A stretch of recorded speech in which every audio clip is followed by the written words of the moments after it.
The night air in New Orleans clung to the streets like a weight, thick and suffocating, carrying the distant rhythm of a trumpet from the Blue Dahlia Club. Kathy Collins had just finished her set, her velvety contralto still lingering in the smoky corners of the room. She waved goodbye to the small crowd, her laughter echoing like sunlight in the shadows. By all accounts, she should have walked home safely. Her familiar path, a rhythm she never broke. But she never arrived. Her apartment door was discovered the next afternoon, slightly ajar, an impossible calm greeting the intruders. Nothing was stolen. Her purse rested neatly on the kitchen table, her slippers in their usual place.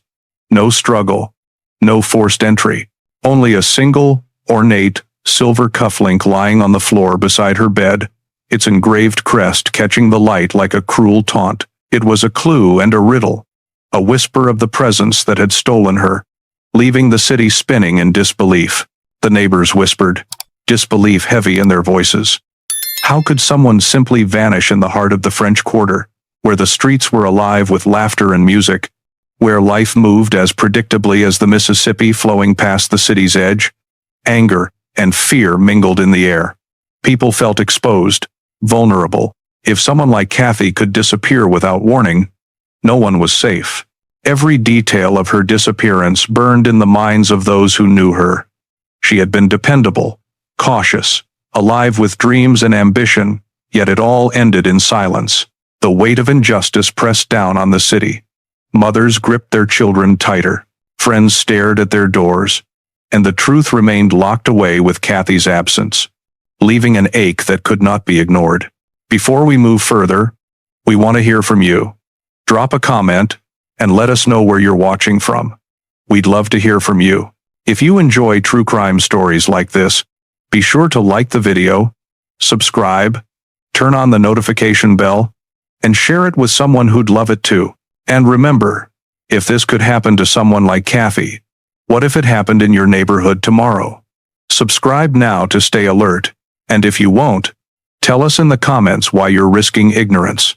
The streets of New Orleans buzzed with life, thick with the scent of chicory coffee and the lingering notes of late-night jazz drifting through the French Quarter. Streetcars clattered along iron tracks, and shopkeepers swept the sidewalks under the glow of amber lamps. Every corner hummed with possibility, every balcony held secrets, and every alley whispered stories waiting to be told. Kathy Collins had belonged to this city. At 26, she was the embodiment of its spirit. Vibrant, witty, and filled with a laugh that could lift a soul weighed down by the oppressive summer heat. She had the rare gift of making everyone around her feel seen. At the Blue Dahlia Club, her voice wove through the smoke and chatter, a velvety thread stitching together the evening. Critics wrote of her charm and presence. Patrons remembered the way she could turn a small club into a cathedral of music and emotion. Her apartment on Esplanade Avenue reflected the rhythm of her life. Stacks of sheet music leaning against faded walls, worn copies of F. Scott Fitzgerald, and the faint, persistent scent of gardenias. Every object told a story. Every corner was infused with her energy. This city, so alive, had always nurtured her ambitions, from late-night performances to dreams that reached far beyond the streets she walked. And yet, the same streets that embraced her now felt cold, empty, and accusing. The vibrancy of New Orleans became a stark contrast to the void left by her absence. Friends searched familiar alleys, neighbors questioned every passerby, and whispers of fear rippled through the quarter. The city that had known her, loved her, and depended on her music now trembled under the weight of her disappearance. The contrast was unbearable. The life she had infused into the streets seemed to recoil, leaving everyone who knew her with the same gnawing thought. If someone like Kathy, who moved through the city with such confidence and routine, could vanish without warning, then none of them were truly safe. The pulse of New Orleans now carried an undercurrent of dread. By the next afternoon, the quiet of Kathy Collins's apartment was deafening. Mrs. Eloise Thibodeau, the vigilant neighbor, had noticed the door slightly ajar. A cautious knock brought no answer. Inside, everything appeared untouched, her purse resting neatly on the kitchen table, slippers in their usual place, but the single silver cufflink glinted ominously beside her bed. It was a small object, almost meaningless in the hands of ordinary people. Yet for Sergeant Hollis Beaumont, it was the first whisper of truth in a whirlwind of uncertainty. The community's reaction was immediate. Friends and neighbors felt anger boiling beneath their calm facades. How could someone vanish from the very heart of their neighborhood without a trace? Parents gripped their children tightly. Merchants watched every passerby with suspicion, and whispers of blame ricocheted from doorway to doorway. Fear had arrived in a form they had never imagined. Silent, precise, and deliberate. Everyone knew Kathy. She had been cautious, dependable, and beloved. Her disappearance was not just a tragedy. It was an outrage.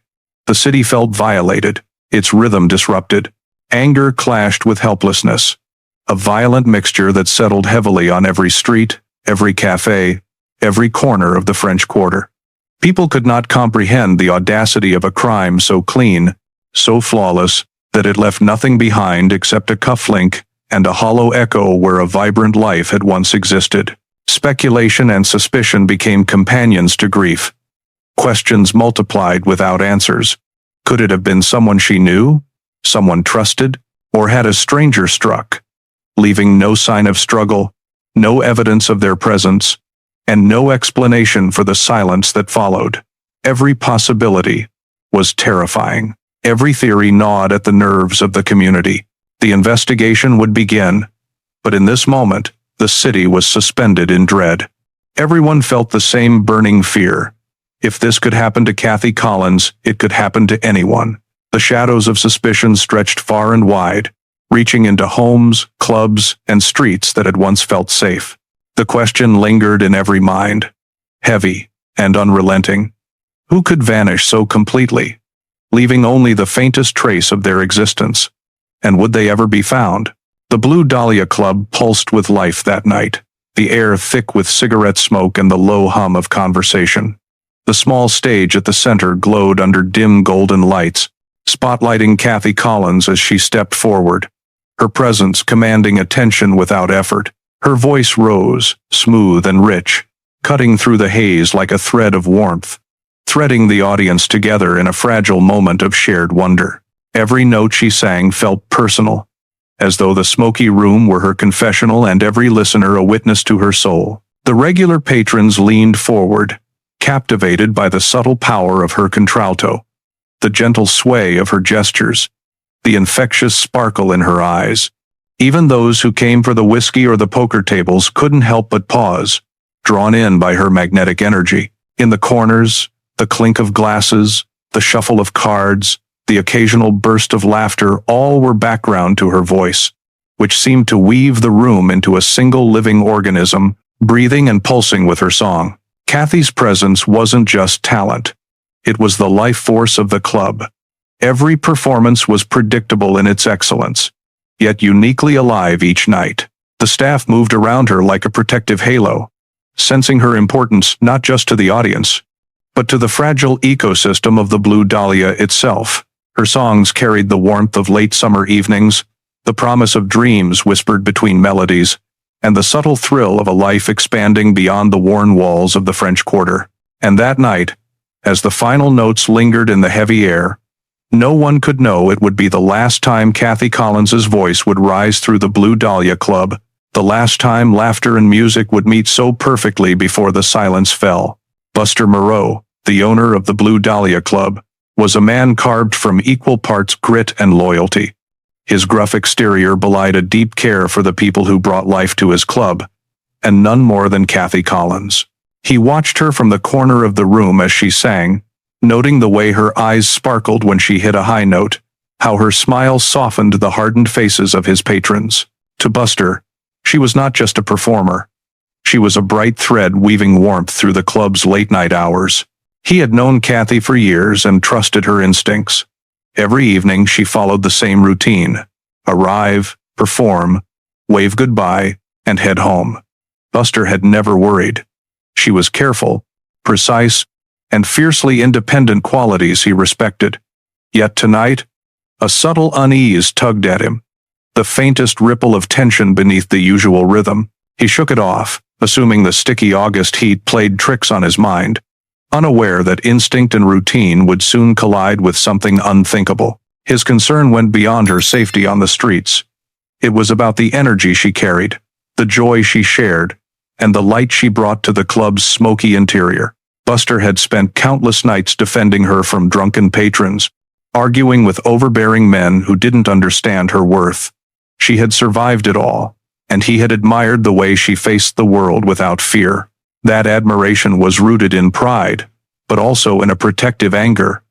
Anyone who dared harm her would answer to him, and as the final notes of her set faded into the night, Buster Moreau would never know that his vigilance, his years of guarding a life he considered precious, would be powerless against the quiet, invisible force that was about to claim her. Darius Pruitt's fingers danced over the keys with quiet precision, each note a conversation with the room, a companion to Kathy's voice. The piano had been his refuge for years, and tonight it became a stage for something more fragile. An unspoken dialogue between him and the singer whose presence he had learned to anticipate with every beat.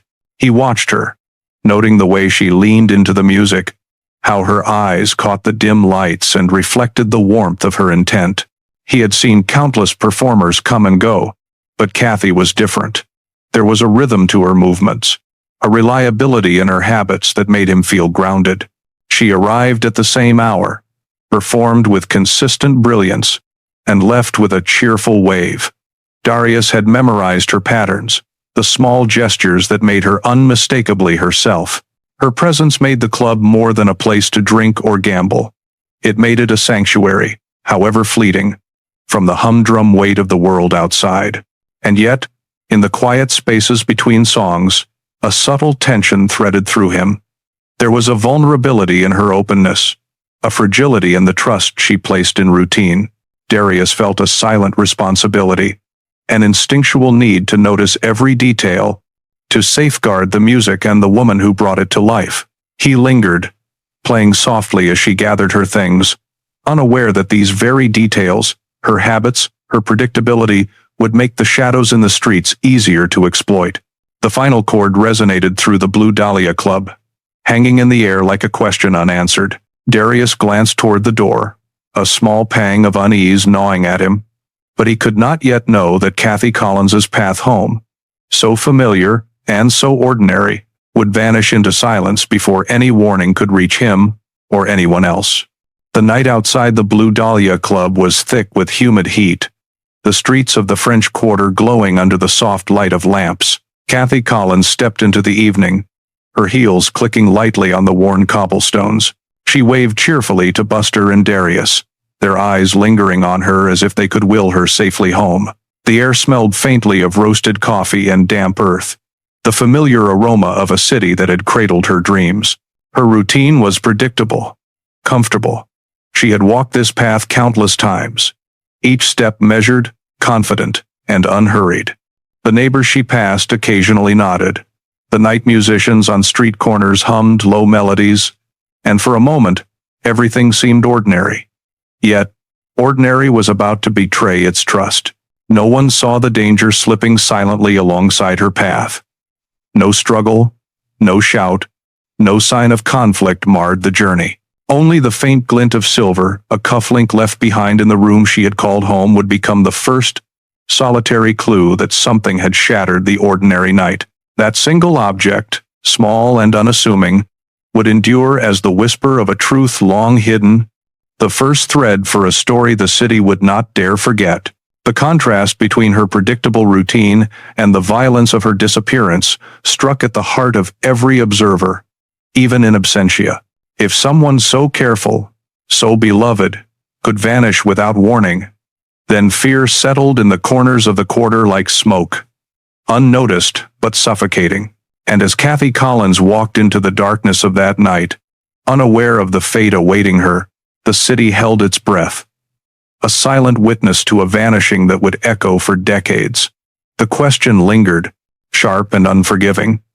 Why would a single cufflink be the only clue? Sergeant Hollis Beaumont stepped out of his unmarked car into the oppressive August heat, the humidity pressing against his uniform like a weight he could already feel in his bones. He had seen many crime scenes, but the air surrounding Kathy Collins's apartment carried a quiet that felt different, an emptiness that gnawed at him before he even crossed the threshold. Each step toward the third-floor landing was deliberate, the worn wooden stairs creaking underfoot, sounding impossibly loud in the silence. The door to her apartment was ajar, a small but undeniable signal that something was wrong. Beaumont's trained eye took in every detail: the neat sweep of the doorway, the absence of broken locks or signs of forced entry, the faint trace of gardenia lingering in the heavy air. There was no chaos, no scattered belongings, no struggle, only a stillness so absolute it pressed down on him with the weight of unspoken questions. He called out her name once, twice, and received only the echo of his own voice. His instincts flared, mixing irritation with a rising sense of dread. This was not a robbery. This was something more deliberate, precise, and unnerving. Every step into the apartment heightened the tension in his chest, a sensation he recognized all too well, though nothing had prepared him for the cruel quiet of a life interrupted. Beaumont paused near the kitchen, eyes scanning for any clue, any evidence that could explain the impossible. He felt the weight of responsibility settling onto his shoulders. Kathy Collins was missing, and the city, already familiar with its own dangers, had yet to grasp the chilling reality. Even the careful, the beloved, the bright could vanish without a trace. Inside Kathy Collins's apartment, the air was still and heavy, almost as if it were holding its breath. Sergeant Beaumont stepped across the threshold, noting the calm order that should have brought comfort, but instead gnawed at the edges of reason. The room was ordinary, familiar, untouched except for the invisible crack in reality that had allowed her to vanish. The bed was neatly made, slippers placed with care beside it, her purse resting on the kitchen table as though she had stepped out for a moment to return at any second. Beaumont's eyes flicked to the object that would haunt the investigation for decades: a single, ornate silver cufflink lying near the bed. Its intricate crest gleamed under the dim light, an incongruous artifact in the stillness. Who had left it? Why here? Its presence offered more questions than answers, and Beaumont felt the cold surge of frustration tighten around him. Every corner of the apartment was examined, every shelf and drawer checked, yet nothing disturbed. No signs of struggle, no scuff marks on the floor, no displaced furniture. The precision was impossible. Beaumont's trained instincts screamed that someone had carefully planned this, leaving only this small, mocking token as a whisper of a truth he could not yet grasp. The silence was deafening, pressing against him like a warning. Outside, the city moved on, unaware that one of its brightest young voices had been stolen from the streets it claimed to know. Inside, the apartment held the first pieces of a puzzle that would take decades to resolve. The cufflink, the faint heartbeat of a mystery that refused to die. Sergeant Beaumont moved from neighbor to neighbor, his presence a mix of authority and reassurance, though he knew little comfort could erase the gnawing fear gripping the French Quarter. He spoke with Mrs. Eloise Thibodeau first, the woman whose vigilance had revealed the open door. Her hands trembled as she recounted the moment she realized Kathy was gone, eyes wide with disbelief. Every word she spoke carried the weight of helplessness, and Beaumont felt the ache of empathy strike deep into his chest. At the Blue Dahlia Club, Buster Moreau and Darius Pruitt provided their accounts. The club owner's voice was hoarse from frustration and worry, his protective instincts now powerless.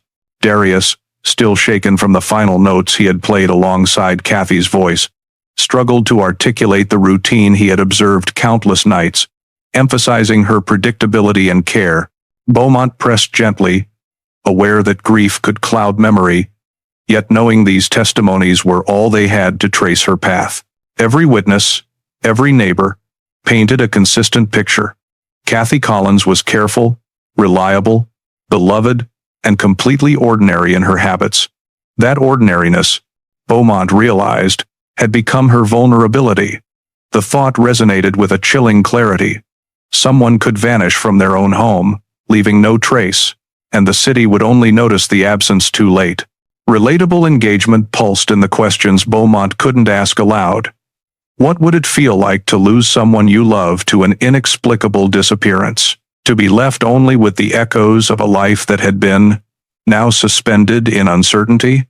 The fear, the grief, the unanswered questions began to ripple through the community, and Beaumont knew the city's sense of safety had been shattered, irrevocably. Days passed, and Sergeant Beaumont found himself retracing steps that led to nothing. Each lead dissolved into thin air. Every tip evaporated before it could offer clarity. The city, usually alive with music and laughter, seemed to sense the absence of its brightest young voice. Whispers spread from street corners to saloons. Kathy Collins was missing, and no one knew why. Fear began to seep into the cobblestones, the same street she had walked without worry, now trembling with uncertainty. Beaumont's interviews yielded frustration rather than answers. Friends and acquaintances gave consistent accounts of her last night, but none could explain the impossible. The press began to speculate, each article amplifying the tension, magnifying the terror that even the ordinary could be stolen from the very heart of the quarter. People glanced over their shoulders on routine errands. Patrons hesitated to visit familiar haunts.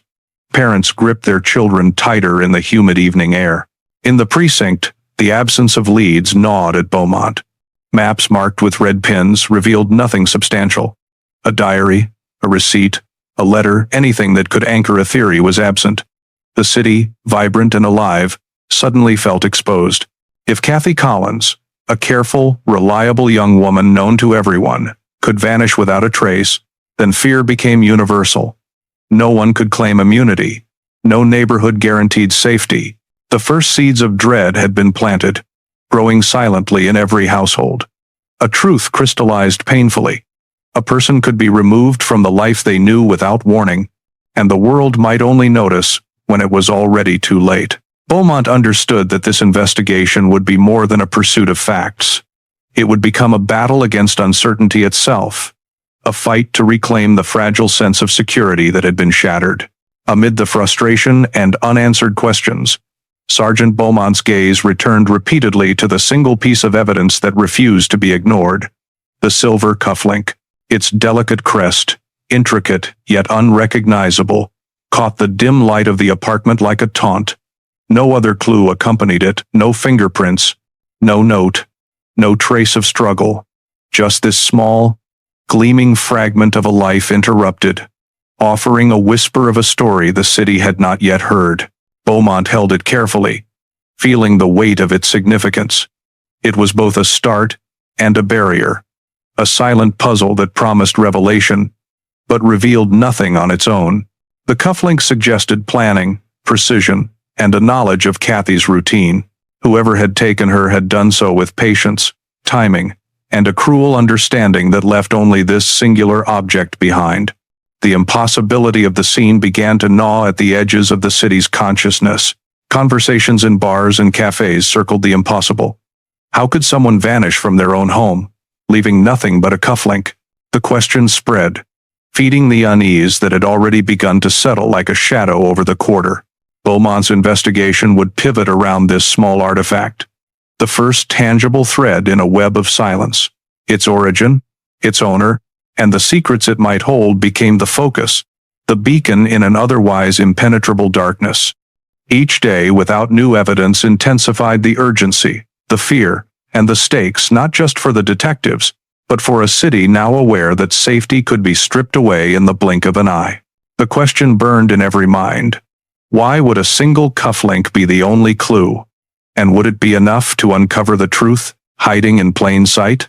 The Blue Dahlia Club, once alive with laughter, clinking glasses, and the gentle hum of conversation, fell silent in the weeks following Kathy Collins's disappearance. Its stage, which had framed her velvety voice night after night, was now empty, the piano untouched and gathering dust.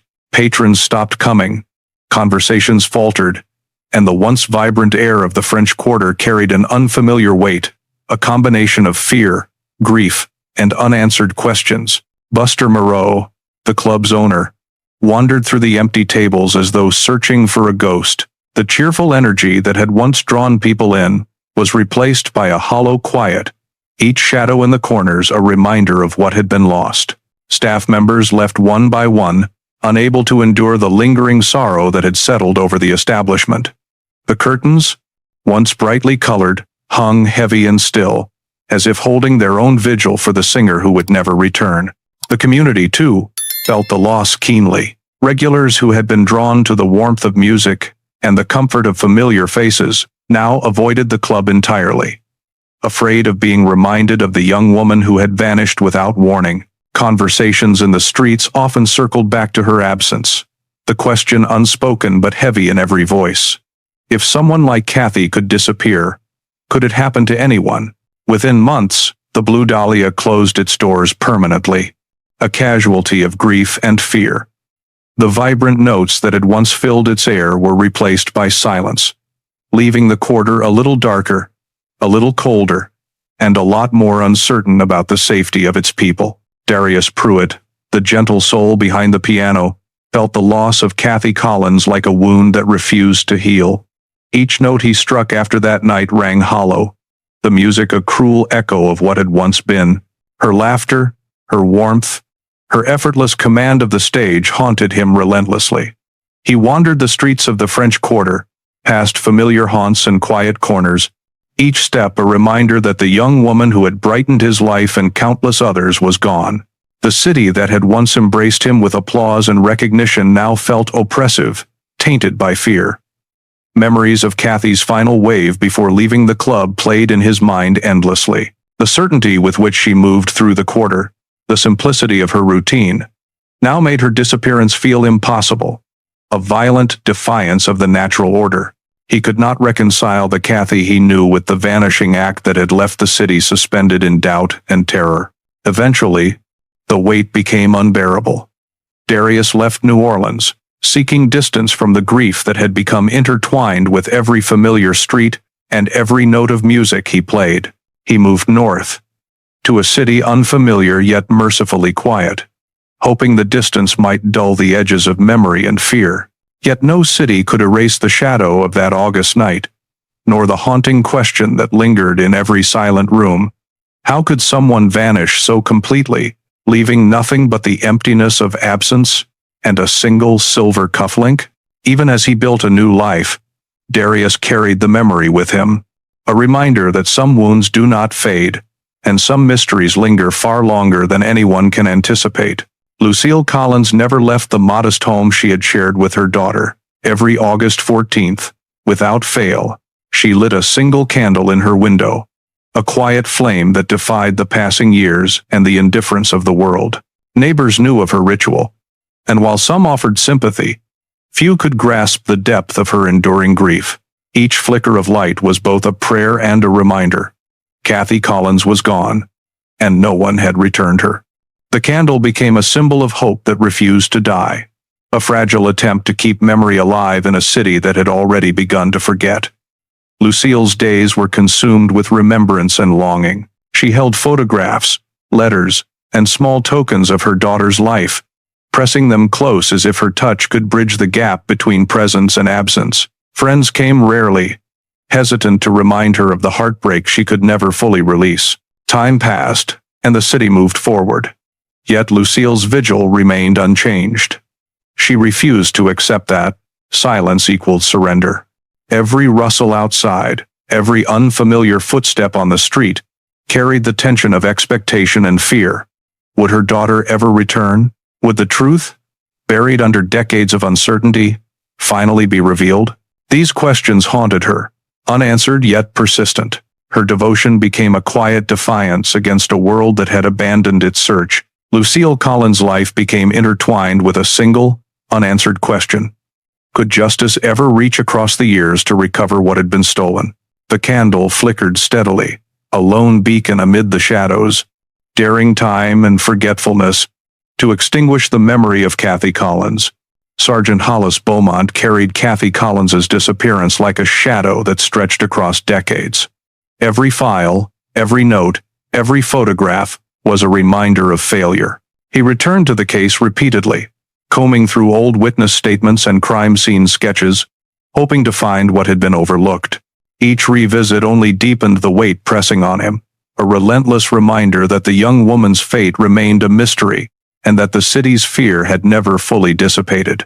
The streets of New Orleans, once familiar and full of life, now seemed to mock him with their indifference. Faces of those he questioned long ago blurred with time, yet the memory of their stories and their unanswered questions remained painfully clear. Every abandoned lead, every dead end, reinforced the certainty that the city was vulnerable. Beaumont could not escape the gnawing thought that if someone like Kathy could vanish, anyone could. He spent nights alone in his office, scanning files under the dim light, searching for a thread that might connect the years of silence to a resolution. The case became an obsession, a personal mission to make amends for the injustice that had gone unchecked. Sleep came fitfully, haunted by visions of Kathy walking home from the Blue Dahlia, her laughter fading into an unknowable void. For Beaumont, the investigation was no longer a job. It was a life tethered to a crime unsolved. The city moved forward, yet he remained suspended in the same moment of fear, uncertainty, and anger. Each passing year intensified the urgency of truth, leaving him haunted by the question that had refused to yield. Would justice ever reach Kathy Collins? The city itself seemed to hold its breath after Kathy Collins vanished. Conversations in the French Quarter shifted from laughter to cautious whispers. Residents avoided the streets late at night, and families warned their children to stay close to home. The disappearance became more than a tragedy. It became a quiet terror, an unspoken warning that the ordinary safety of daily life could be stripped away in an instant. Rumors flourished in the vacuum left by absence. Some claimed she had run off with a secret lover. Others whispered of a wealthy, untouchable figure who had orchestrated her vanishing. Every theory carried the same sting. The city had no answers, only fear and speculation. The mystery lingered, refusing to fade, and with each passing year, the silence grew heavier. Generations of New Orleanians grew up knowing the story, yet without resolution. The Blue Dahlia remained closed, its stage forever dark, while the memory of Kathy Collins remained vivid, a ghostly presence in the minds of those who remembered her voice. Street corners, cafes, and alleys became permanent markers of uncertainty, each echoing with the question that refused to be answered. How could someone disappear so completely, leaving only fragments of evidence and unrelenting dread? For decades, the city existed in a state of suspended unease. The absence of closure was a wound in its collective spirit. And still, in the minds of those who had loved, worked, or simply admired Kathy, one question endured: would the truth ever come to light, or would it remain locked away, concealed by the passing years? As the city carried on in uneasy silence, the year was 1989, and New Orleans had changed. The streets had aged, the buildings weathered, and the air carried the history of decades past. Yet the memory of a young singer lost to the city refused to fade. Detective Alonzo Vargas, a sharp-eyed investigator with a relentless drive, pulled the dusty Kathy Collins file from the archives of the NOPD Cold Case Unit. He could feel the weight of decades pressing down, the faded photographs and brittle notes whispering stories of a crime that had lingered unanswered for more than 40 years. Vargas read through Sergeant Beaumont's original reports, noting both the thoroughness and the frustrations left unaddressed. The Blue Dahlia Club, the missing voice, the single silver cufflink, it all formed a puzzle that had been frozen in time, waiting for the right hands to pry it open. He knew that modern forensic methods, unavailable to Beaumont, could reveal what had been hidden in plain sight for decades. Every fiber, every microscopic trace, could tell a story that the city had long been denied. The detective understood the stakes. This case was more than just a file. It was a promise to the past, a chance to give a mother's vigil meaning, and to restore justice where it had been denied. The silence of the decades had become a challenge he could not ignore. And so, Vargas set to work, examining every note, photograph, and evidence bag, with the precision of a surgeon wielding the scalpel of modern science. The city, unaware that its past was stirring, continued on, blissfully oblivious to the revival of a story it had long tried to forget. Vargas began with the one piece of physical evidence that had haunted the Collins case for decades: the ornate, silver cufflink. preserved in a brittle plastic bag. It seemed almost unremarkable at first glance, yet he knew it was the thread that could unravel 42 years of silence. Every line of its crest, every tiny scratch, every trace of wear was a potential story. A message left by someone who had believed their actions would remain hidden forever. He examined the faded notes from Beaumont's investigation, reading descriptions of the cufflink's intricate design, its likely origins, and the theories of those who had first walked this path. It was a reminder that science, even in its most modern form, must often contend with the ghosts of time.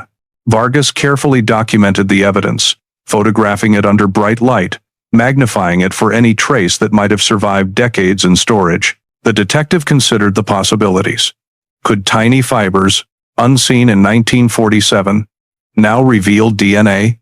Could chemical residues preserved in the cufflink offer a clue to the wearer? Every moment of examination was a step deeper into a puzzle that had resisted solution for generations. As he traced the edges with a gloved hand, Vargas felt the pulse of history beneath his fingers. He understood that this was not just evidence, it was the bridge between a mother's decades of grief and the justice the city had long denied. The investigation had shifted from speculation to possibility. The case had been dormant, but the story of Kathy Collins was awakening, and for the first time in decades, the city might finally see the truth. Detective Vargas knew that modern science alone could not uncover every truth. Some answers lay buried not in fibers or residues, but in the stories of the past, in the society that had shaped both victims and perpetrators. To bridge that gap, he turned to Dr. Vera Sterling, a historian renowned for her expertise in post-war New Orleans social circles. Her reputation for uncovering secrets hidden within high society records made her the perfect ally in a case that had grown cold under decades of silence. Dr. Sterling arrived with stacks of archival documents, membership lists, and old society publications. Her eyes, sharp and unflinching, scanned each page with relentless precision. She understood the hidden networks of influence, the ways wealth and privilege could shield wrongdoing, and how a single detail, a crest, a name, an address could reveal the invisible connections that tied suspects to crimes.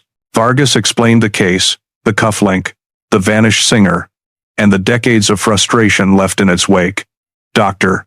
Sterling absorbed every word, her mind already tracing the threads that connected the social elite to the world Kathy Collins had inhabited. She quickly identified potential leads among clubs, associations, and exclusive circles that might have held both the secrets and the answers. Their collaboration marked a shift in the investigation. The past was no longer a wall of silence. It was a terrain to explore, a map of relationships, habits, and hidden patterns. Together, they began reconstructing the world that had existed when Kathy's disappearance shattered lives, combining forensic insight with historical context. As their work began, a sense of anticipation hung in the air. The city, long accustomed to unanswered questions, was about to witness the stirrings of discovery. Could the alliances and secrets of the past finally point toward the truth? Vargas and Dr. Sterling pored over old suspect lists, club rosters, and personal connections that had once been dismissed or overlooked. Each name, each affiliation, became a thread to follow, a possibility to explore. The detective's notebook filled with meticulous notes, sketches, and hypotheses, while Sterling's archival research began revealing subtle patterns, intersections of wealth, influence, and opportunity that had been invisible to earlier investigators. Every lead demanded patience. Decades of social maneuvering had buried evidence beneath layers of respectability. Men who had once been young, impulsive, and untouchable now appeared in public photographs as pillars of the community, their reputations spotless. The contrast between who they had been and who they had become intensified the tension. If someone had hidden a crime so completely for 40 years, could they still be caught now? Vargas's focus returned repeatedly to the cufflink.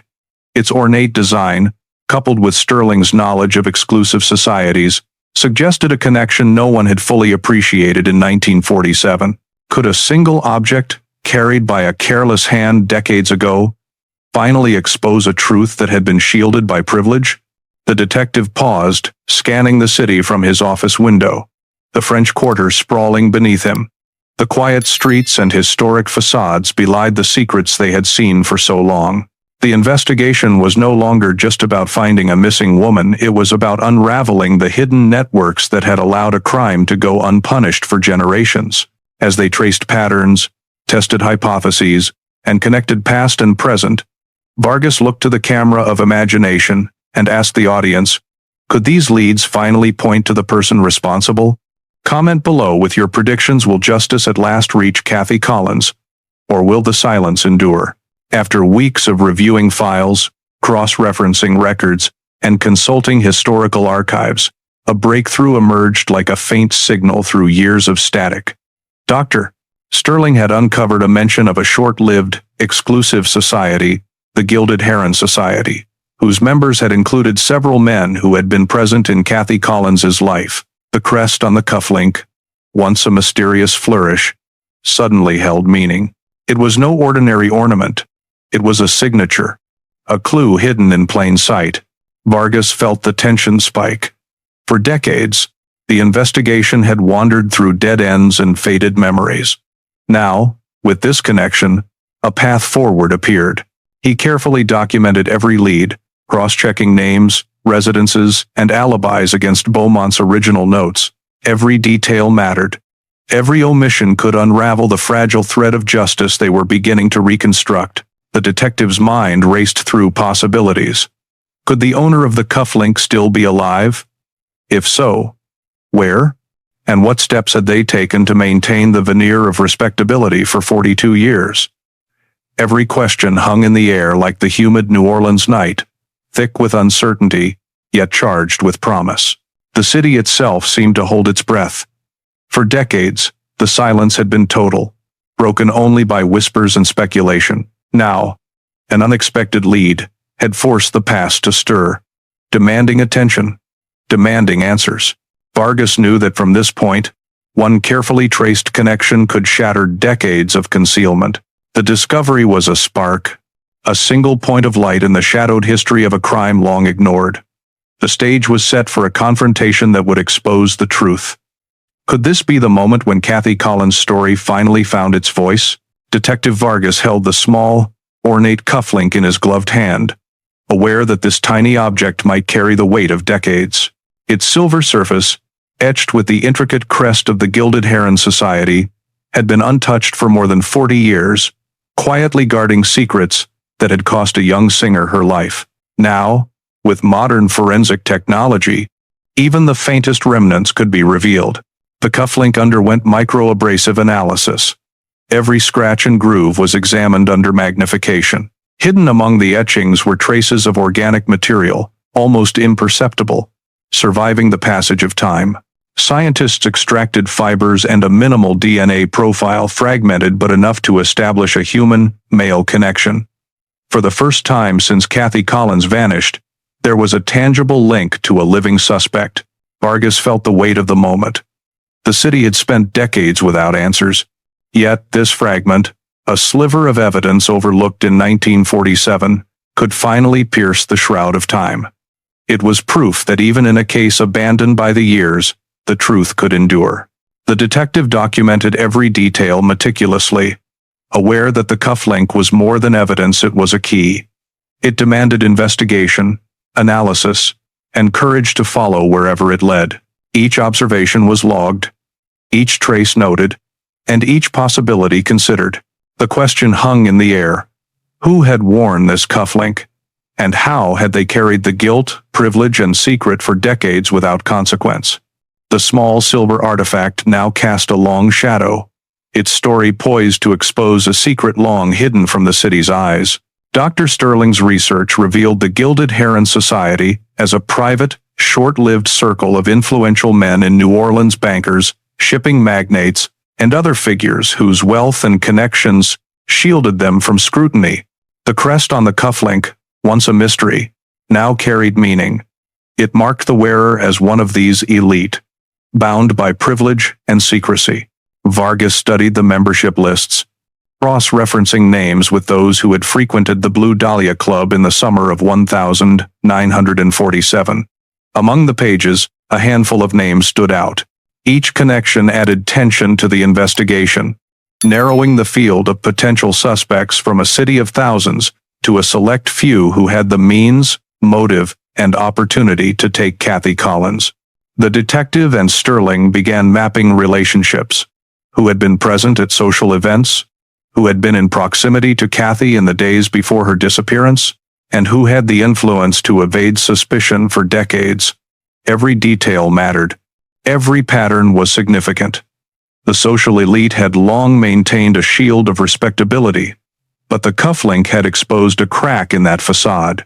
Vargas reflected on the audacity of someone living openly for over 40 years while hiding a past crime. The detective's mind returned repeatedly to the question, who among them had been bold enough to walk through life with a secret of this magnitude, untouched and unnoticed? The Gilded Heron Society, once a name relegated to dusty archives, had become central to the search for justice. Each discovery brought the audience closer to the truth, heightening the tension and raising the stakes. The city had waited decades for answers, and now, for the first time, the threads were coming together. The question lingered for viewers. Who could have hidden in plain sight for 4 decades, and would they finally be unmasked? With the Gilded Heron Society identified, Vargas focused on the members who had the clearest ties to Kathy Collins. Each name on the list became a potential key to unlock decades of silence. He scrutinized their activities, cross-referencing them with old police reports and witness statements from 1947. Every alibi, every public appearance, every casual mention in newspapers was examined for inconsistencies or opportunities. The detective felt the weight of years pressing down. This was more than a cold case. It was a challenge to uncover the truth hidden beneath layers of wealth, power, and social respectability. The city had been kept in ignorance, lulled into complacency by decades of silence, and now Vargas was determined to pierce that illusion. Dr. Sterling's expertise was invaluable. She traced subtle overlaps between members' residences, travel schedules, and known social engagements. One name kept resurfacing. A man whose life had been intertwined with New Orleans' elite, yet shadowed by fleeting glimpses in the original investigation. The cufflink's design, the timing of Kathy's disappearance, and this man's proximity painted a portrait that demanded closer inspection. Vargas reviewed Sergeant Beaumont's notes with renewed intensity. What had once seemed a dead end now hinted at deliberate obfuscation, evidence ignored, alibis taken at face value, and a young detective's initial assessment clouded by the suspect's social standing. Each discovery brought the investigation closer to the person who had held a secret for over 40 years. The city, unaware of how close justice was, waited unknowingly. And for the audience watching now, the question lingered, sharp and urgent. Could the one who had vanished, Kathy Collins, truly have lived openly, untouched, for decades? The tension mounted, the stakes crystallized, and the path toward uncovering the truth grew clearer with every carefully traced lead. Vargas returned to the cufflink, the smallest piece of evidence yet the most potent. Though decades had passed, it now carried the weight of proof. Laboratory analysis had revealed microscopic traces that connected it to a human male, the ghostly residue of a life-altering crime. This single thread was all Vargas needed to begin weaving together the truth that had eluded New Orleans for 42 years. Dr. Sterling examined the crest again, cross-referencing every historical mention. The Gilded Heron Society's limited membership provided a roadmap. Each name was scrutinized, every social connection explored, until a pattern emerged. One member's proximity to the Blue Dahlia Club and interaction with Kathy Collins stood out, previously dismissed as inconsequential, but now impossible to ignore. The detective meticulously reviewed past interviews, revisiting statements that once seemed routine. Witness recollections, minor at the time, now gained significance. A man seen wearing an ornate cufflink, someone whose arrogance had once been mistaken for youthful bravado, emerged from the shadows of history. The city's streets, the French Quarter's winding alleys, the jazz clubs, and garden-lined avenues all became a stage for a long-delayed reckoning. This single thread of evidence promised to unravel decades of silence. It was a delicate balance. One wrong move could scatter the pieces of truth, but one right step could finally illuminate the darkness. For viewers, the question was irresistible. Who had carried this secret for so long? And how had they hidden in plain sight? The tension was palpable not from fear alone, but from anticipation. Justice, dormant for decades, was awakening. The cufflink, modest in size yet immense in consequence, had transformed into a beacon that demanded attention and action. After weeks of painstaking cross-referencing, Vargas reached the moment he had been working toward.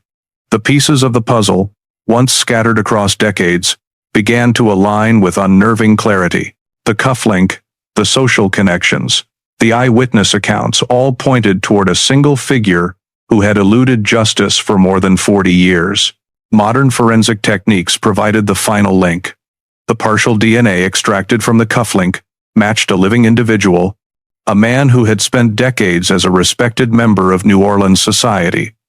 The revelation was staggering. A man celebrated in his community, who had attended charity galas and city functions, now carried the weight of a secret that had destroyed a young singer's life.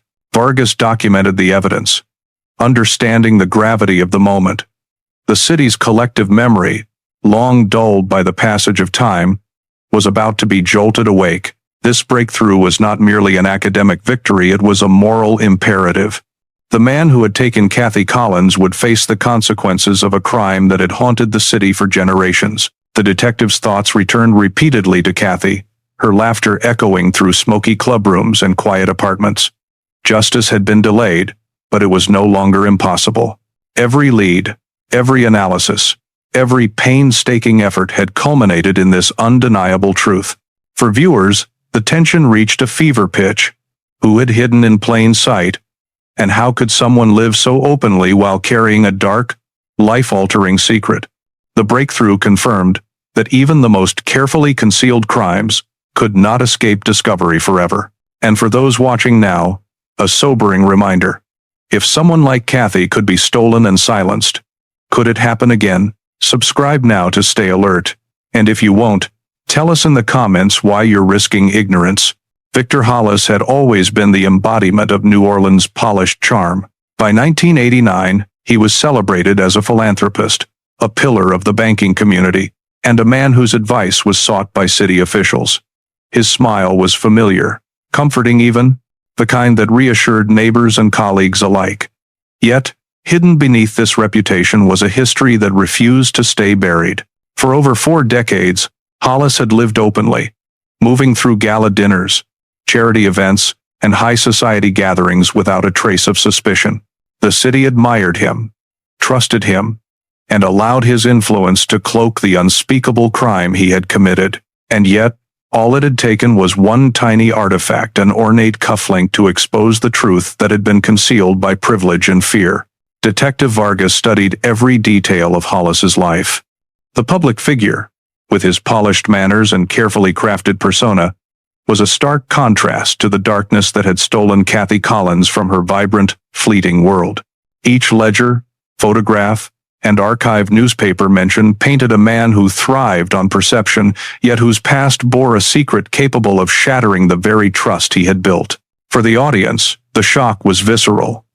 Here was someone admired, respected, even envied, now firmly linked to a decades-old disappearance.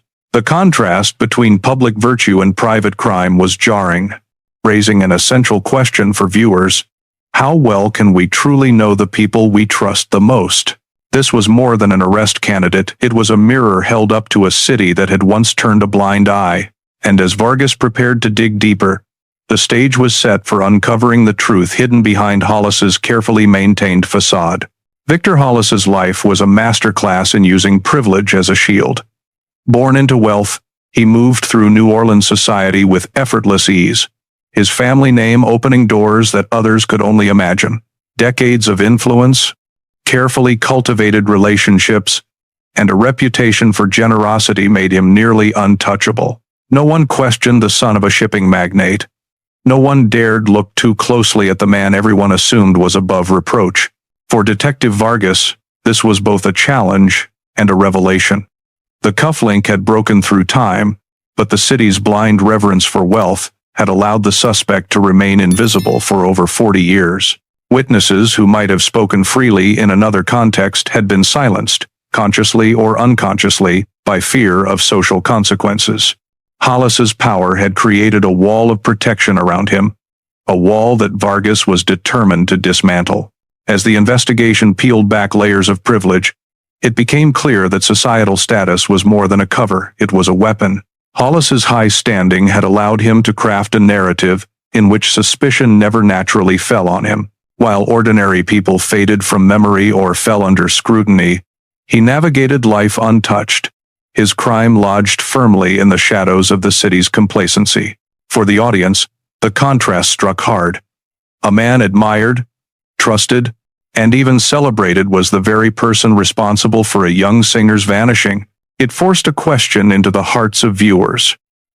Could someone so well regarded really harbor such darkness? And could your own community be hiding a similar truth under its polite smiles and social facades? Privilege had delayed justice, but it could not prevent it. And as Vargas continued his meticulous reconstruction of the past, the power that had protected Hollis began to crumble under the relentless pursuit of truth.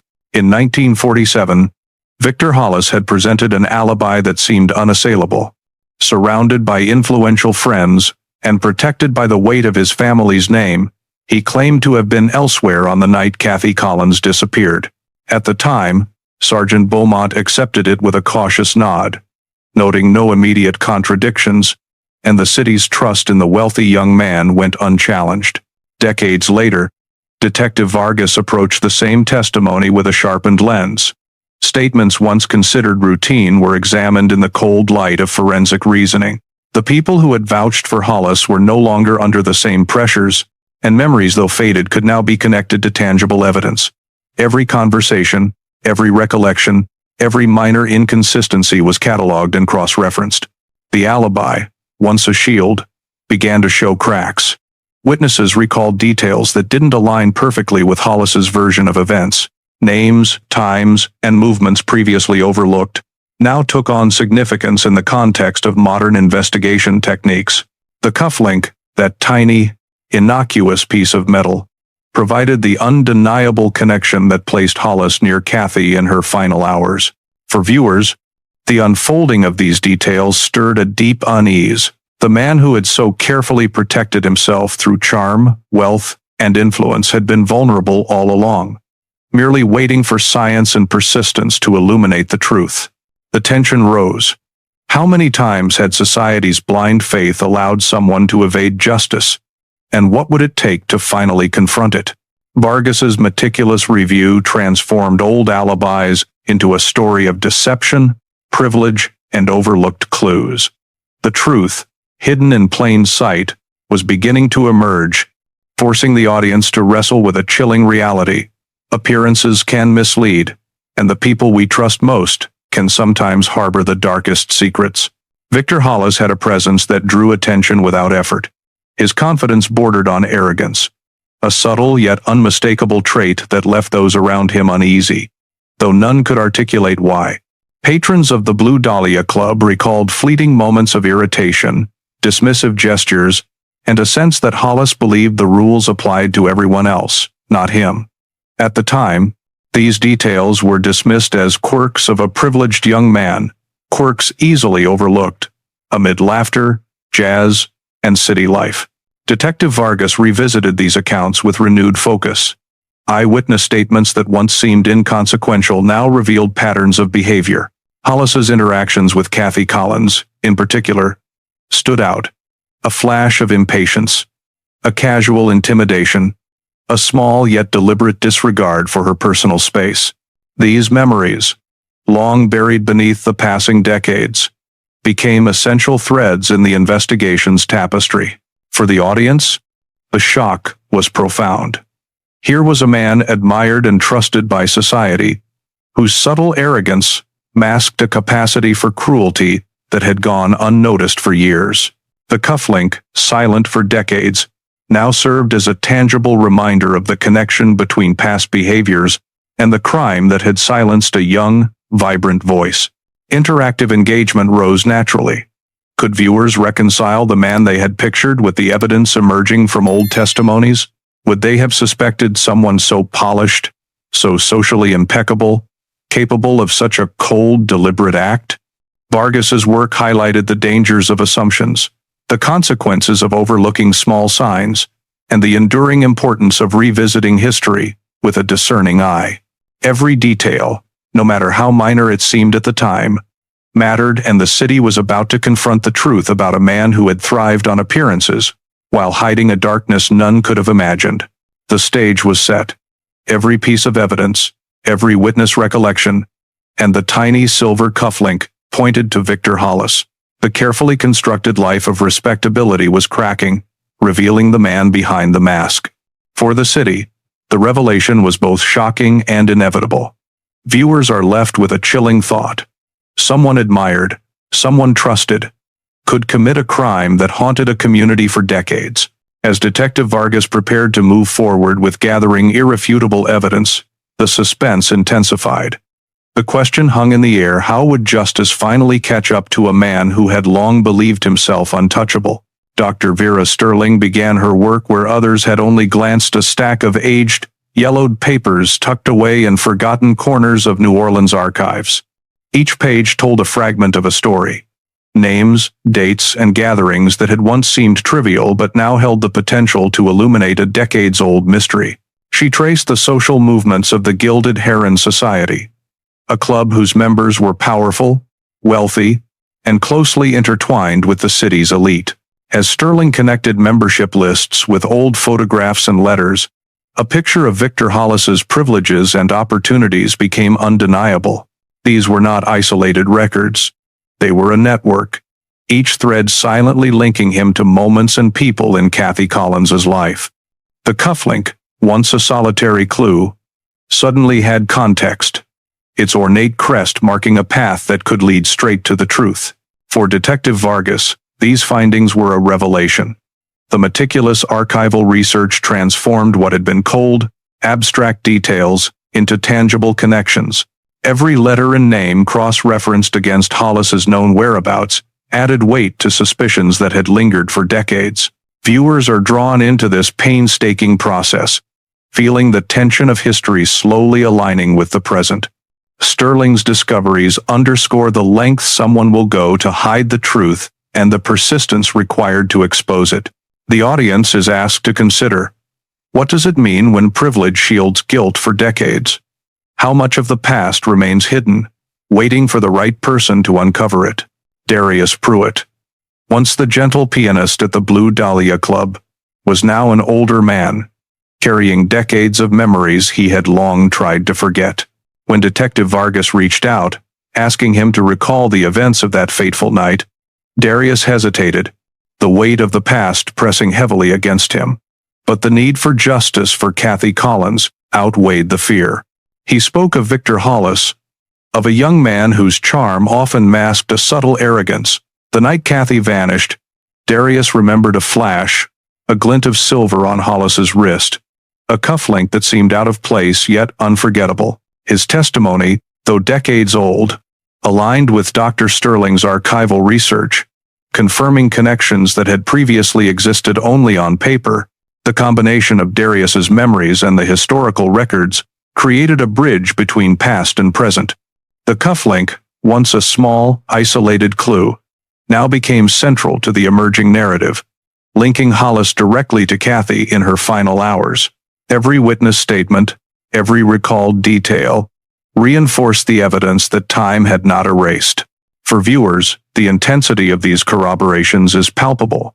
The emotional strain on those who had carried memories for decades adds depth to the narrative, highlighting the human cost of silence and neglect. It also challenges the audience to reflect. Would they have noticed the subtle signs if they were there? As this section unfolds, the question lingers in the air.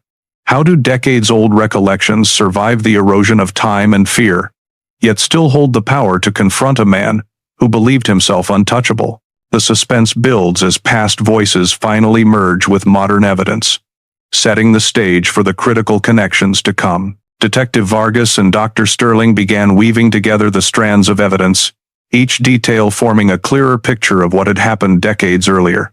The cufflink was no longer an isolated anomaly. It was a tangible link tying Victor Hollis to Kathy Collins in ways that witnesses and records now confirmed.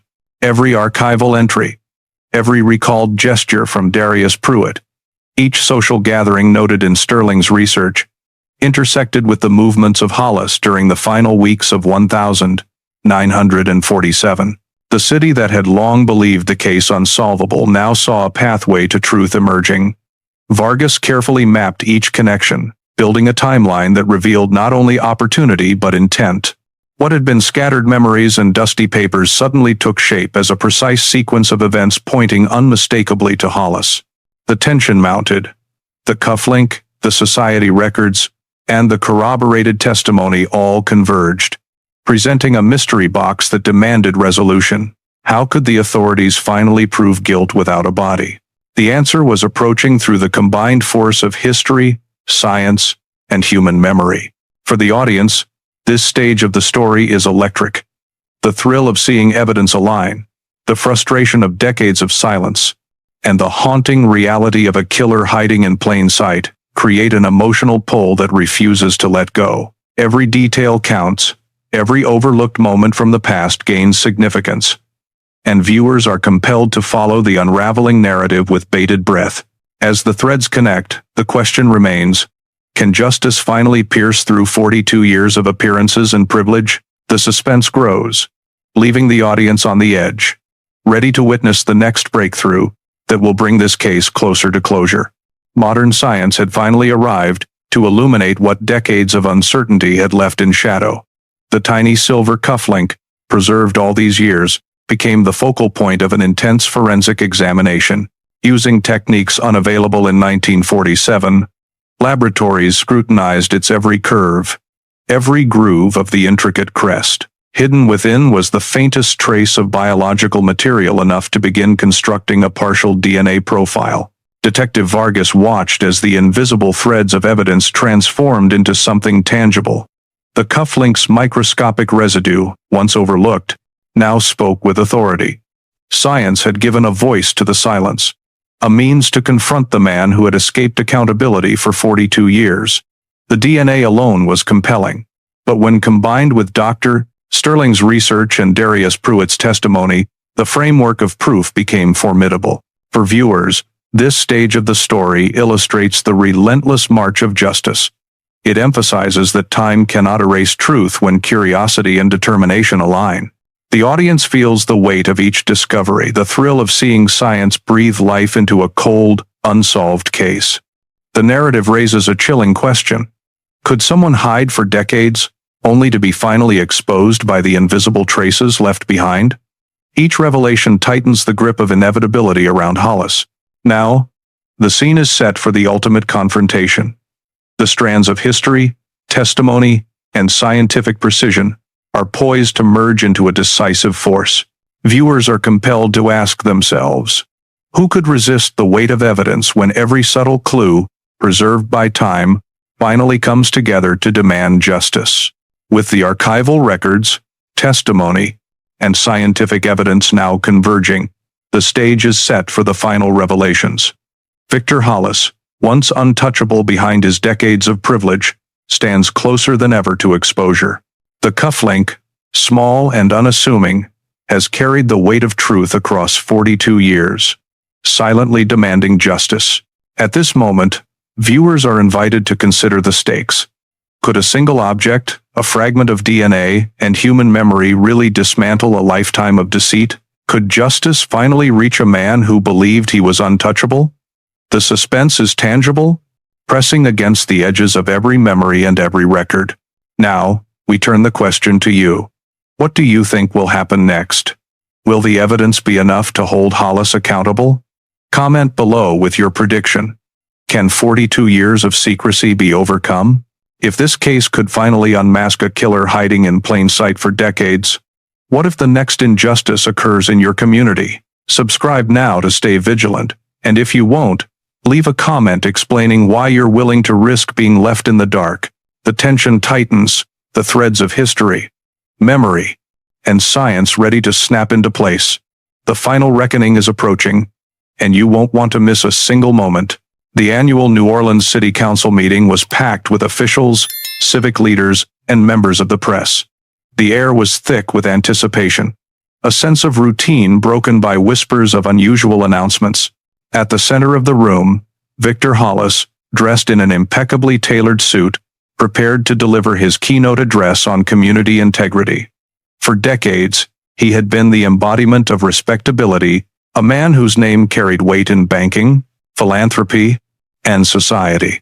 Detective Vargas and his team moved silently among the crowd, their presence unnoticed but purposeful. Every detail had been planned, every moment orchestrated to ensure that justice, long denied, would be both undeniable and visible.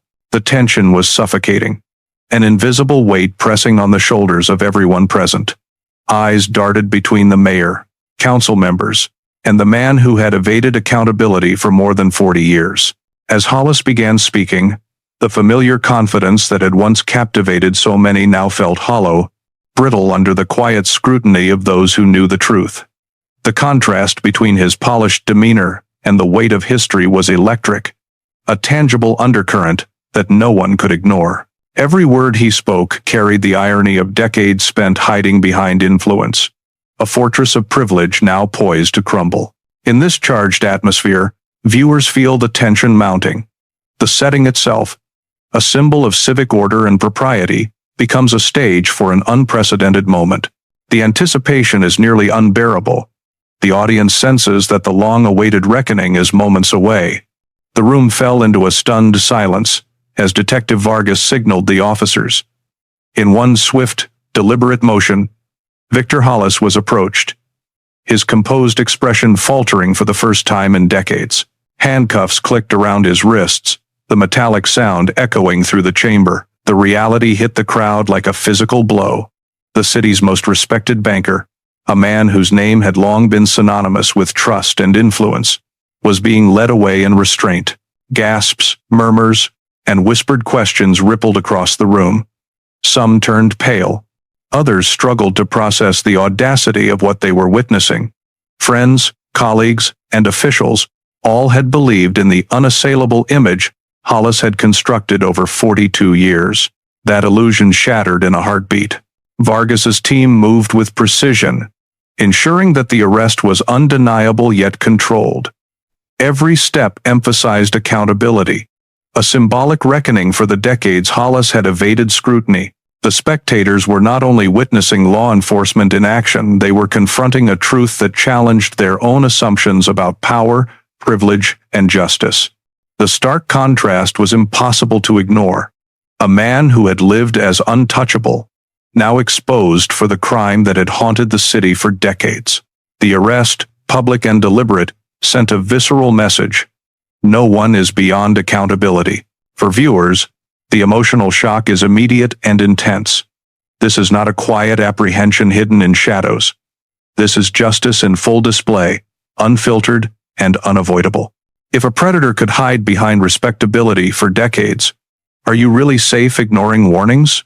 Subscribe immediately, or tell us in the comments why you'll gamble with ignorance.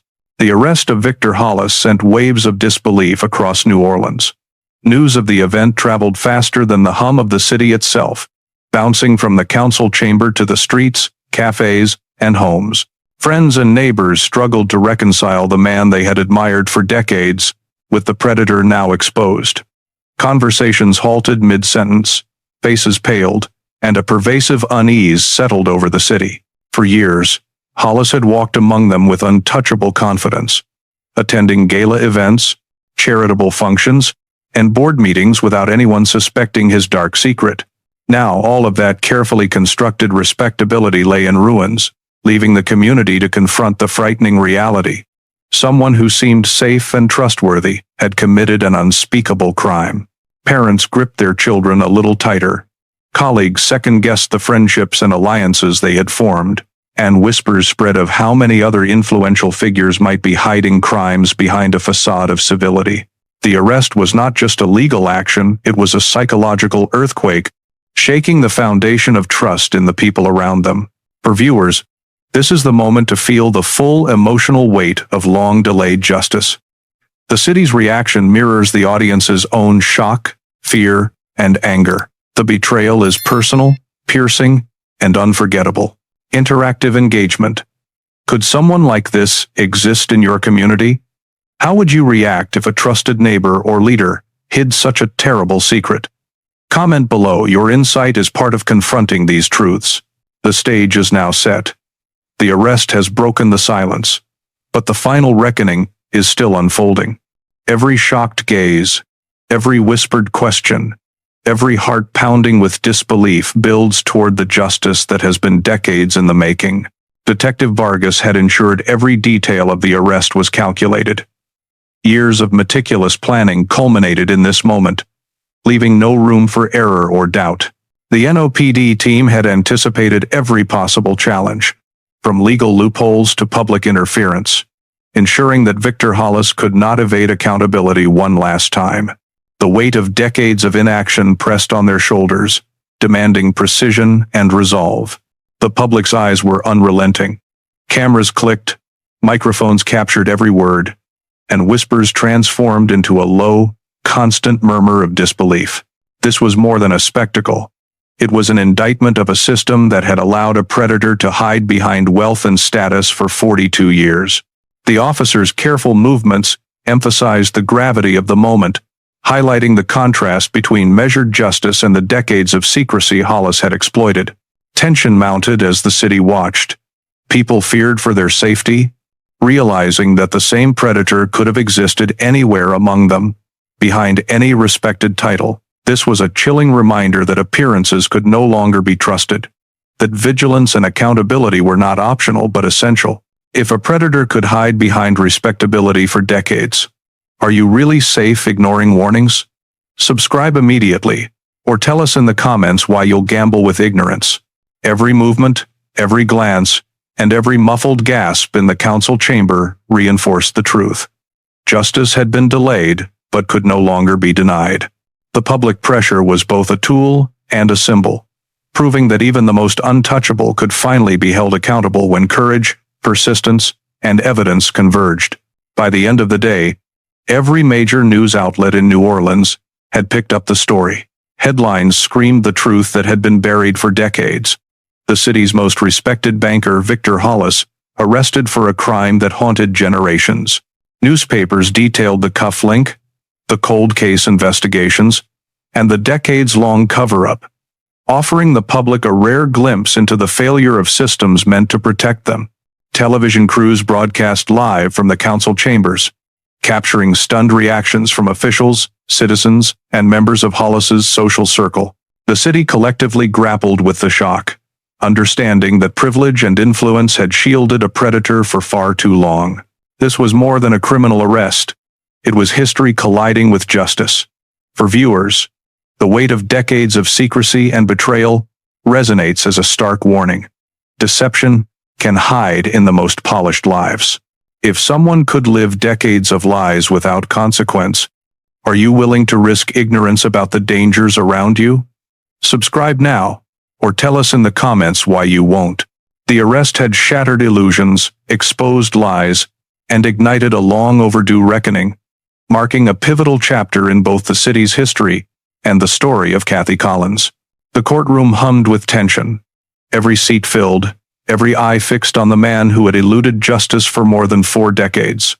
Victor Hollis entered with an air of calm that belied the storm about to unfold. His polished appearance, the carefully maintained poise, and the confident nods to acquaintances in the crowd were all remnants of a life built to shield him from consequences. But the walls of the courtroom held no loyalty to wealth or status. Today, the truth demanded attention. The prosecution wasted no time. They painted a vivid picture of the young singer, Kathy Collins, whose life had been stolen on a humid New Orleans night in 1947. Her absence had haunted the city, her memory reduced to whispers, her story suspended in time. And now, decades later, the small, seemingly insignificant silver cufflink became the centerpiece of undeniable proof. DNA evidence, once overlooked, now traced Hollis's connection with a precision that could not be ignored. Historical records verified his presence, his opportunity, and the subtle acts that had concealed his crime behind privilege and reputation. Witnesses began to speak, one after another. Darius Pruitt's voice trembled as he recalled the night Kathy waved goodbye, the glint of the cufflink on a young, arrogant man who had tormented her just weeks before her disappearance. Each testimony, each scientific report, layered the case, turning suspicion into certainty.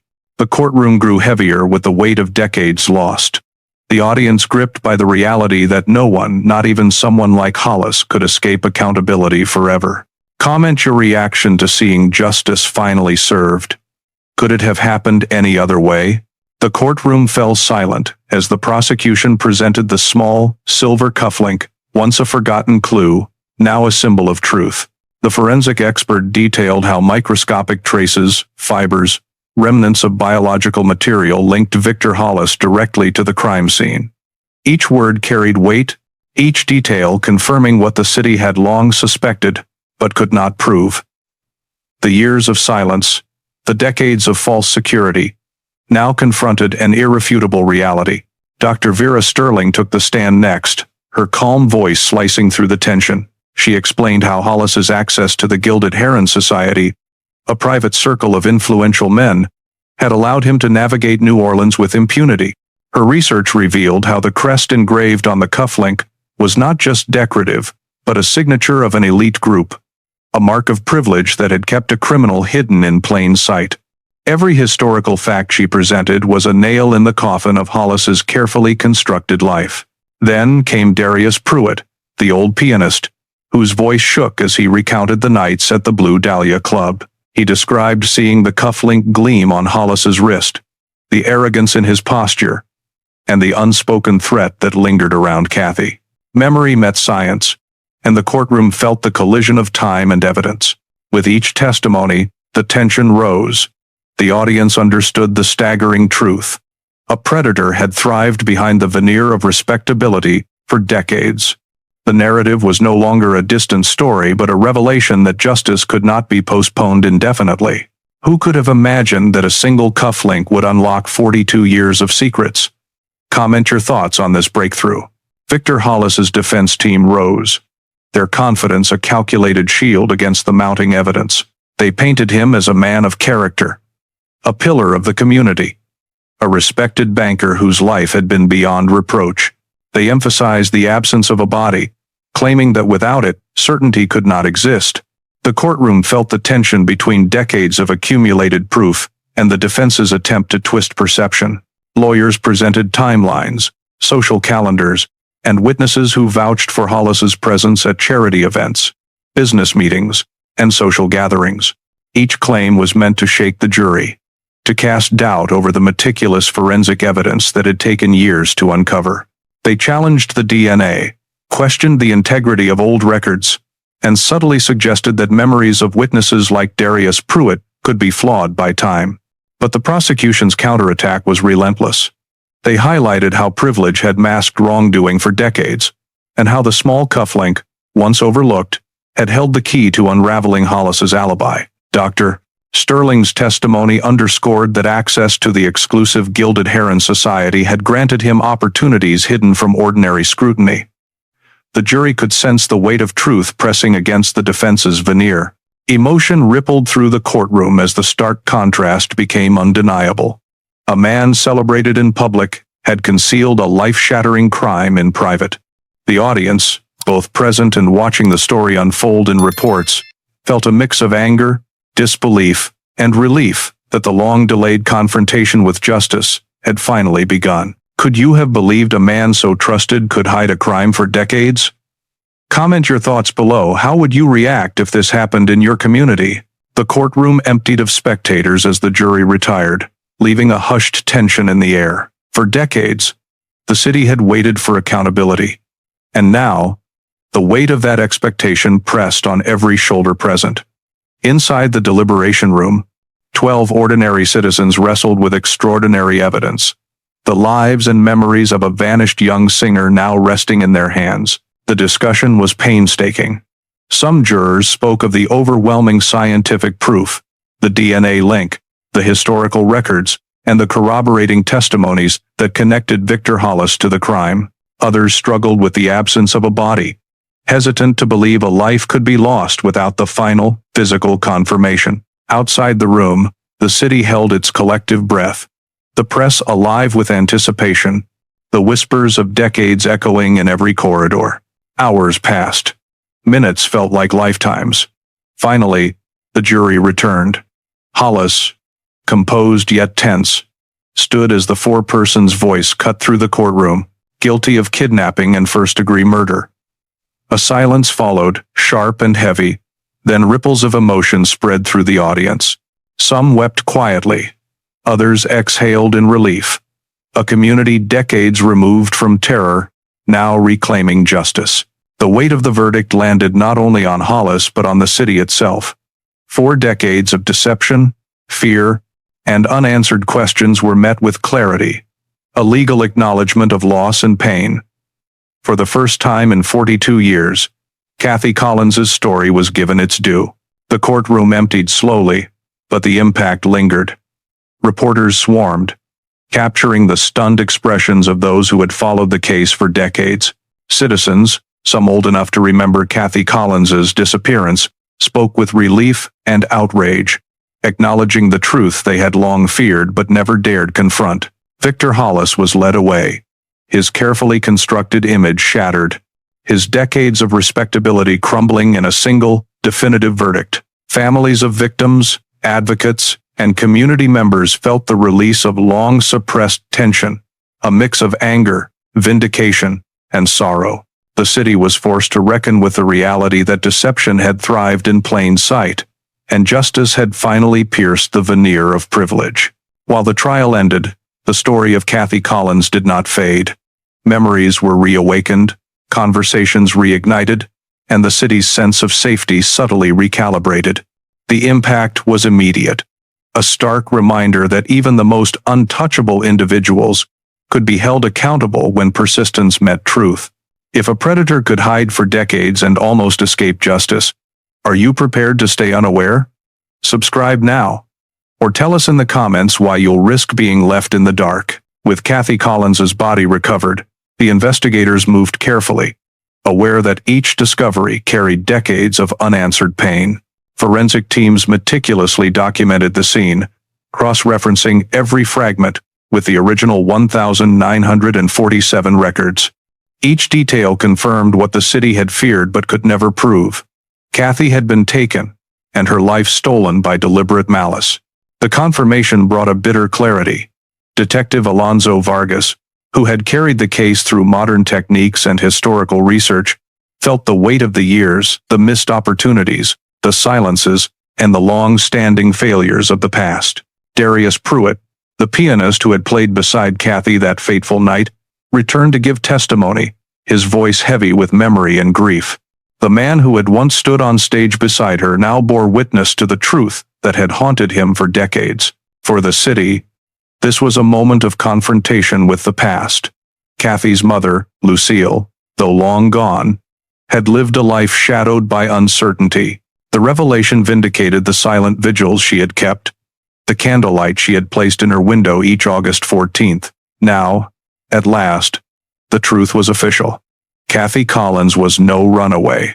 She was a victim whose story demanded recognition. The collective acknowledgement of her fate rippled through the community. Shock gave way to an emotional reckoning, as citizens, family, and law enforcement alike absorbed the scale of the injustice that had lingered for over 40 years. Closure had begun, but it was tempered with the sorrow of lives irreversibly changed. The city of New Orleans sought a way to honor Kathy Collins, a life stolen too soon and a story left untold for decades. Near the former Blue Dahlia Club, a modest memorial was planned.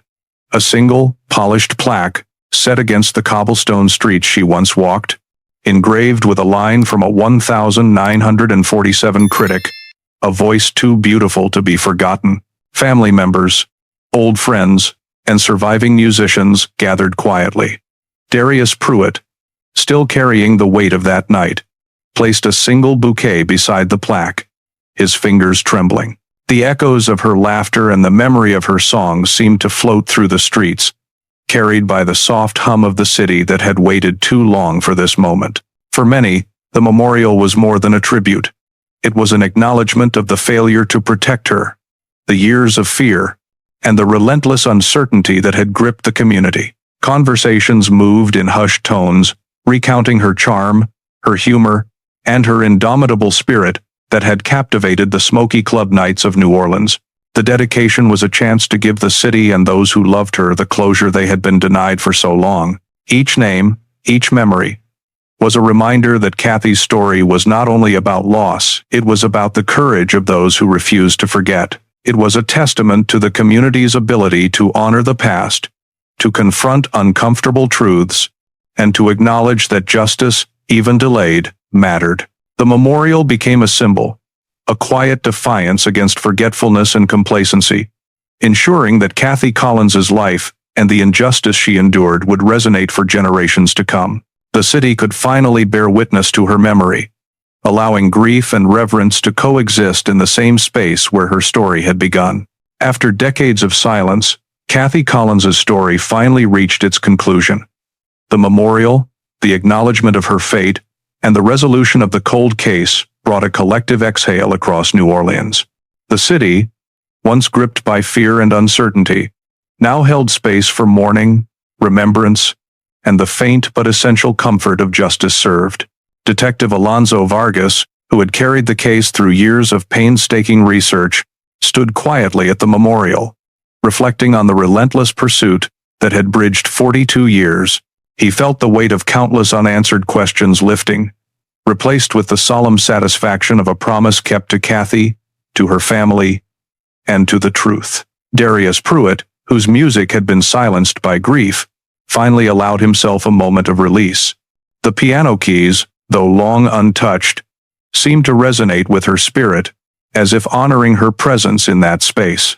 For the community, this was a lesson etched painfully into memory. Time does not erase injustice, and the consequences of indifference linger far longer than expected. The memorial became a gathering point not only for reflection but for awareness, an emblem of resilience, persistence, and the power of facing uncomfortable truths. The final moments at the site carried a message to every listener and witness. Never allow complacency to dull your vigilance. Justice, no matter how delayed, demands acknowledgement and action. Justice finally arrived for Kathy. Don't let ignorance keep you blind to dangers around you. Subscribe to Solved Mysteries HQ now, or leave a comment admitting you won't. As the crowd dispersed, the city felt a collective pulse of closure. Kathy Collins's name, her voice, and her story would no longer be lost to history. They had been reclaimed, leaving an indelible mark on New Orleans and on all who had waited for this day.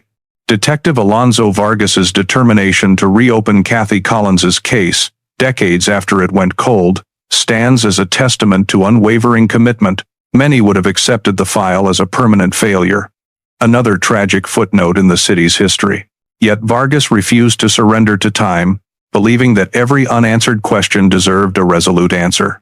Each night spent poring over yellowed reports, revisiting forgotten evidence, and tracing faint leads was a battle against discouragement, frustration, and the weight of years lost. Persistence became more than professional duty. It transformed into moral necessity.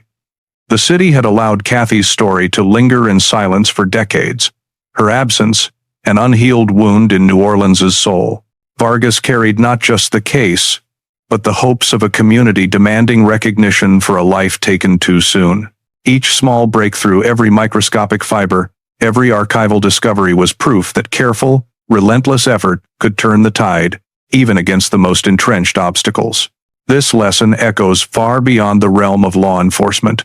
It reminds us that truths, no matter how long hidden, can surface with enough attention, patience, and courage.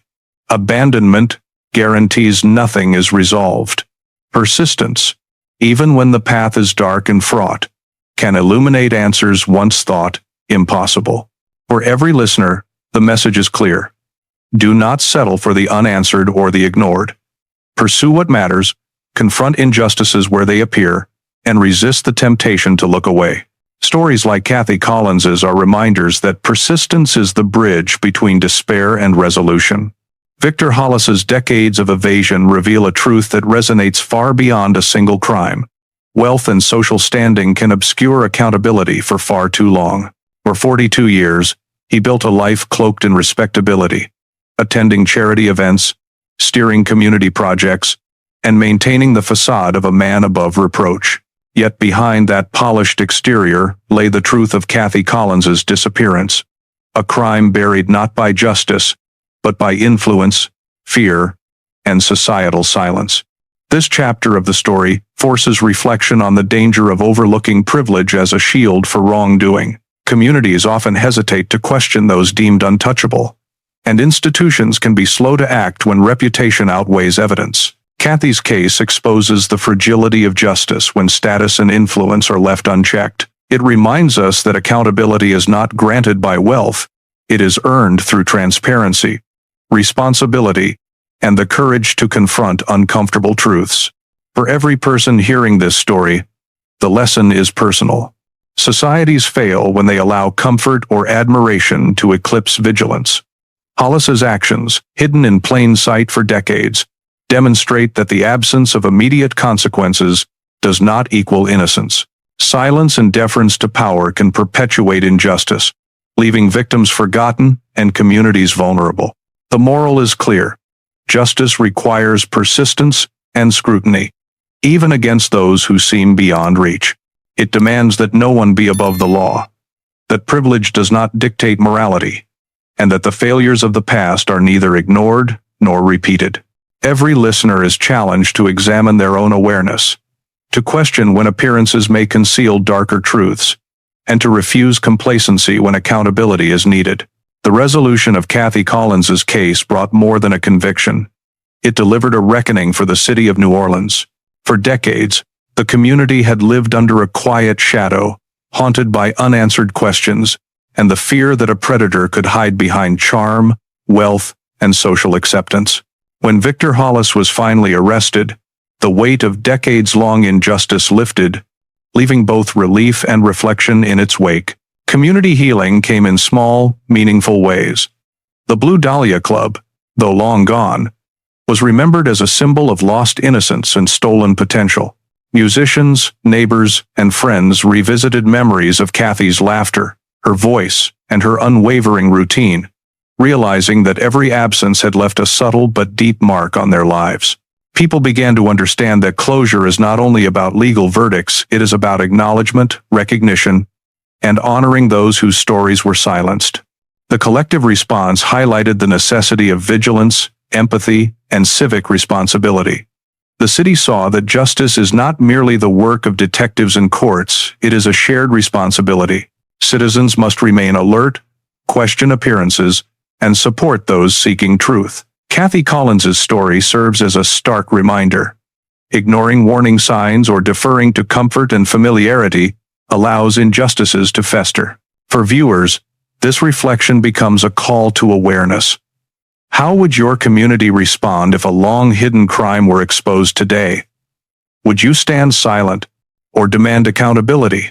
Kathy's life, and the eventual justice she received, teaches that time cannot erase responsibility.